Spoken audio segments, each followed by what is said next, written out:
How do you explain when things don't go as we assume? Or better, how do you explain when others are able to achieve things that seem to defy all of the assumptions? For example, why is Apple so innovative? Year after year after year after year, they're more innovative than all their competition. And yet, they're just a computer company. They're just like everyone else.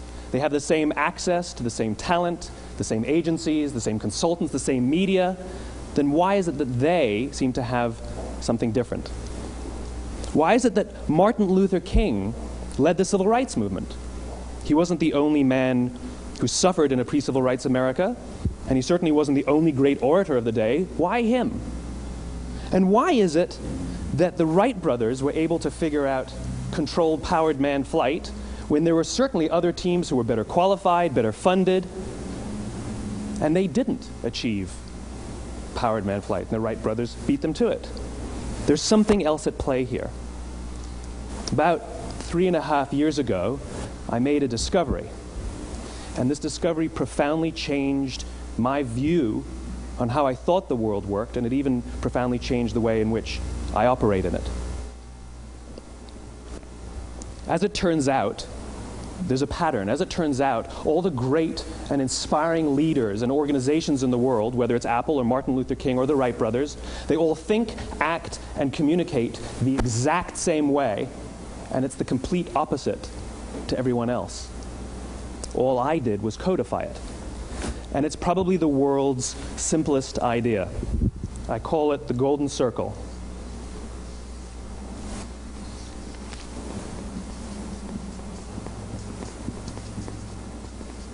Why, how, what? This little idea explains why some organizations and some leaders are able to inspire where others aren't. Let me define the terms really quickly. Every single person, every single organization on the planet knows what they do, 100%. Some know how they do it, whether you call it your differentiating value proposition or your proprietary process or your USP. But very, very few people or organizations know why they do what they do. And by why, I don't mean to make a profit. That's a result. It's always a result. By why, I mean what's your purpose? What's your cause? What's your belief? Why does your organization exist? Why do you get out of bed in the morning? And why should anyone care? Well, as a result, the way we think, the way we act, the way we communicate is from the outside in. It's obvious. We go from the clearest thing to the fuzziest thing. But the inspired leaders and the inspired organizations, regardless of their size, regardless of their industry, all think, act, and communicate from the inside out. Let me give you an example. I use Apple because they're easy to understand and everybody gets it. If Apple were like everyone else, a marketing message from them might sound like this. We make great computers. They're beautifully designed, simple to use, and user-friendly. Want to buy one? Meh. And that's how most of us communicate. That's how most marketing is done, that's how most sales is done, and that's how most of us communicate interpersonally. We say what we do, we say how we're different or how we're better, and we expect some sort of behavior, a purchase, a vote, something like that. Here's our new law firm. We have the best lawyers with the biggest clients. We have, we always perform for our clients, do business with us. Here's our new car. It gets great gas mileage. It has, leather seats. Buy our car.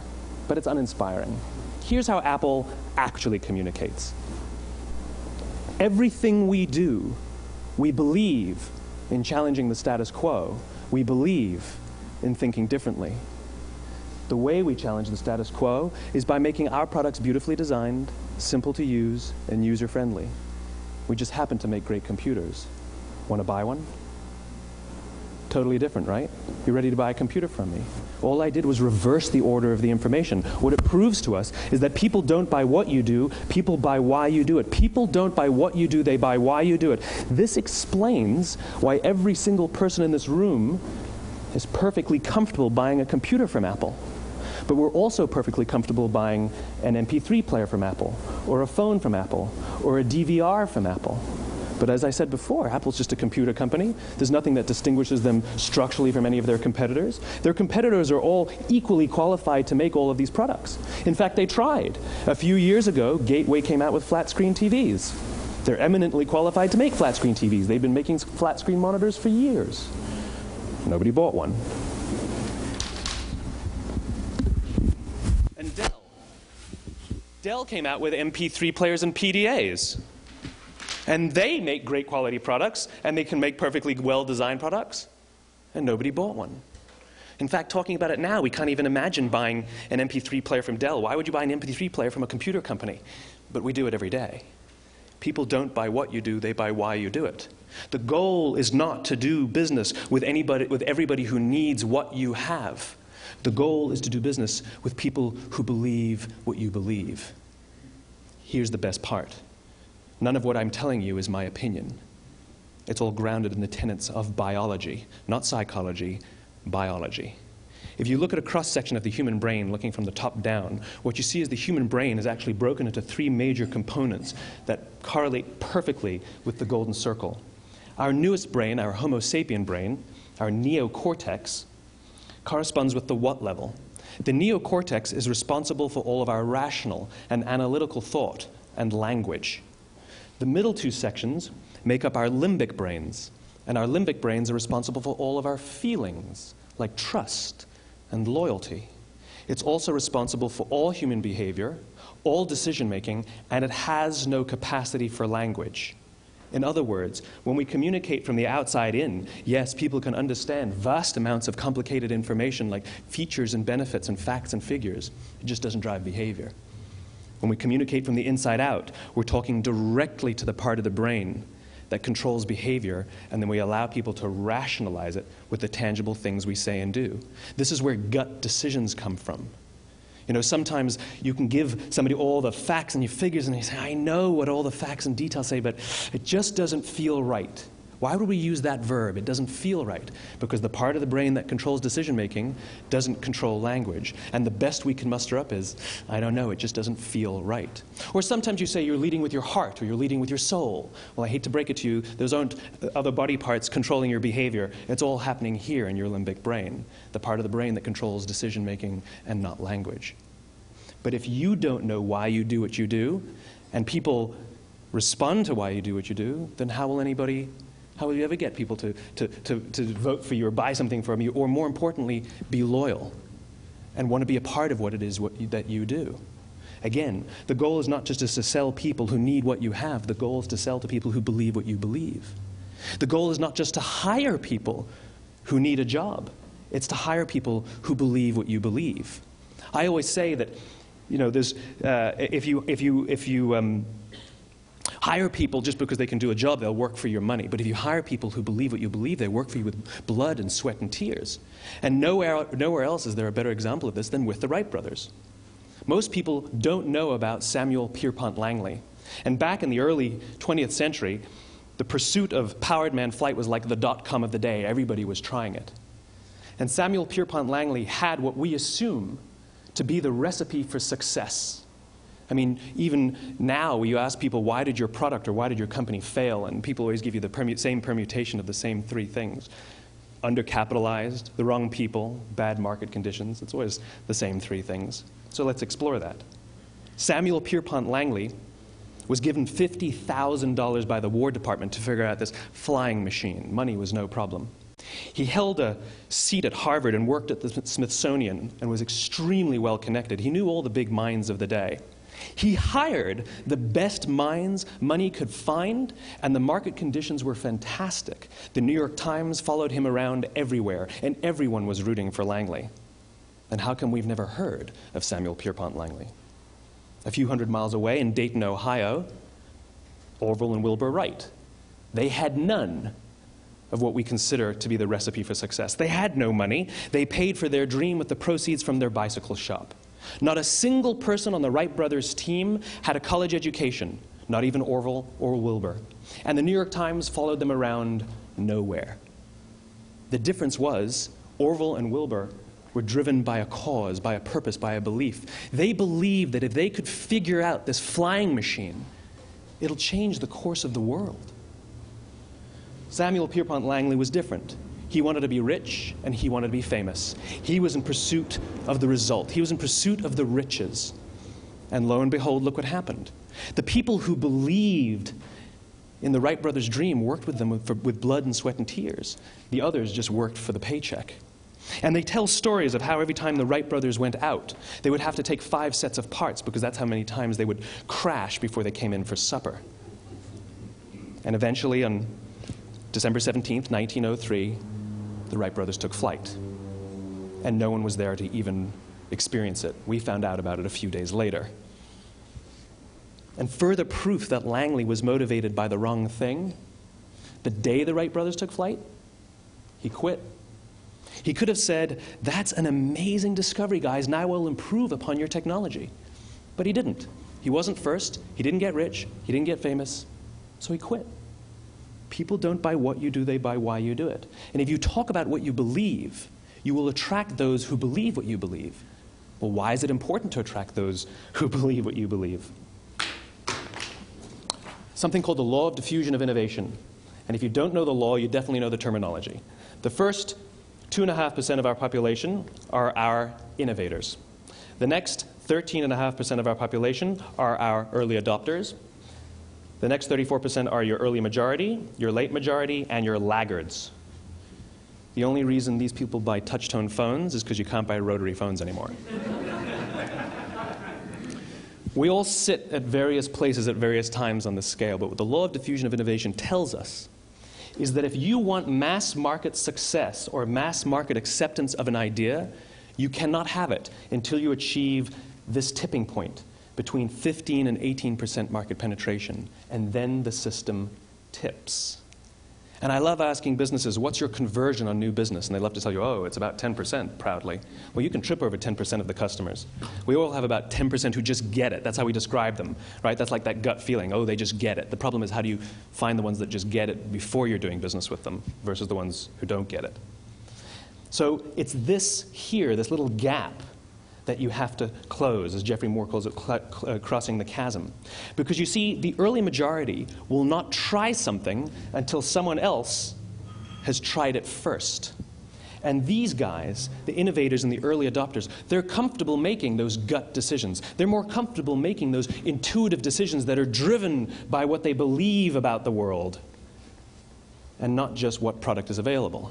These are the people who stood online for 6 hours to buy an iPhone when they first came out, when you could have just walked into the store the next week and bought one off the shelf. These are the people who spent $40,000 on flat-screen TVs when they first came out, even though the technology was substandard. And by the way, they didn't do it because the technology was so great. They did it for themselves. It's because they wanted to be first. People don't buy what you do, they buy why you do it. And what you do simply proves what you believe.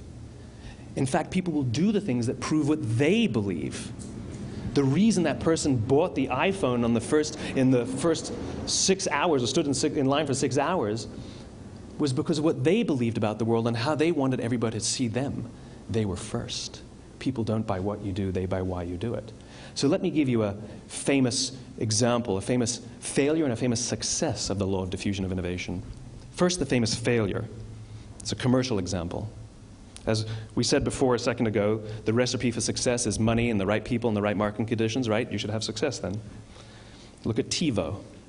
From the time TiVo came out about 8 or 9 years ago to this current day, they are the single highest quality product on the market. Hands down, there is no dispute. They were extremely well funded. Market conditions were fantastic. I mean, we use TiVo as a verb. I TiVo stuff on my piece of junk Time Warner DVR all the time. But TiVo is a commercial failure. They've never made money. And when they went IPO, their stock was at about $30 or $40 and then plummeted, and it's never traded above 10. In fact, I don't think it's even traded above 6, except for a couple of little spikes. Because you see, when TiVo launched their product, they told us all what they had. They said, we have a product that pauses live TV, skips commercials, rewinds live TV, and memorizes your viewing habits without you even asking. And the cynical majority said, we don't believe you, we don't need it, we don't like it, you're scaring us. What if they had said, if you're the kind of person who likes to have total control over every aspect of your life, boy, do we have a product for you. It pauses live TV, skips commercials, memorizes your viewing habits, etc., etc. People don't buy what you do, they buy why you do it, and what you do simply serves as the proof of what you believe. Now let me give you a successful example of the law of diffusion of innovation. In the summer of 1963, 250,000 people showed up on the Mall in Washington to hear Dr. King speak. They sent out no invitations, and there was no website to check the date. How do you do that?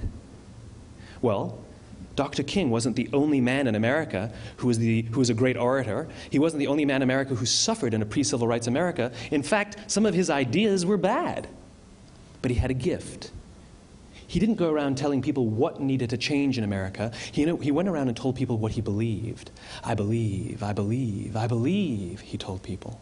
And people who believed what he believed took his cause and they made it their own, and they told people. And some of those people created structures to get the word out to even more people. And lo and behold, 250,000 people showed up on the right day, on the right time to hear him speak. How many of them showed up for him? 0. They showed up for themselves. It's what they believed about America that got them to travel on a bus for 8 hours to stand in the sun in Washington in the middle of August.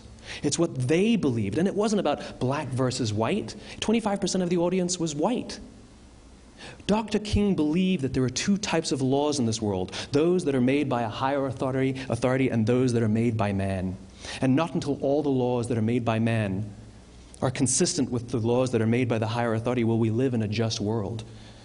It just so happens that the civil rights movement was the perfect thing to help him bring his cause to life. We followed him not for him, but for ourselves. And by the way, he gave the I have a dream speech, not the I have a plan speech. Listen to politicians now with their comprehensive 12-point plans. They're not inspiring anybody. Because there are leaders and there are those who lead. Leaders hold a position of power or authority, but those who lead inspire us. Whether they're individuals or organizations, we follow those who lead not because we have to, but because we want to. We follow those who lead not for them, but for ourselves. And it's those who start with why that have the ability to inspire those around them or find others who inspire them. Thank you very much.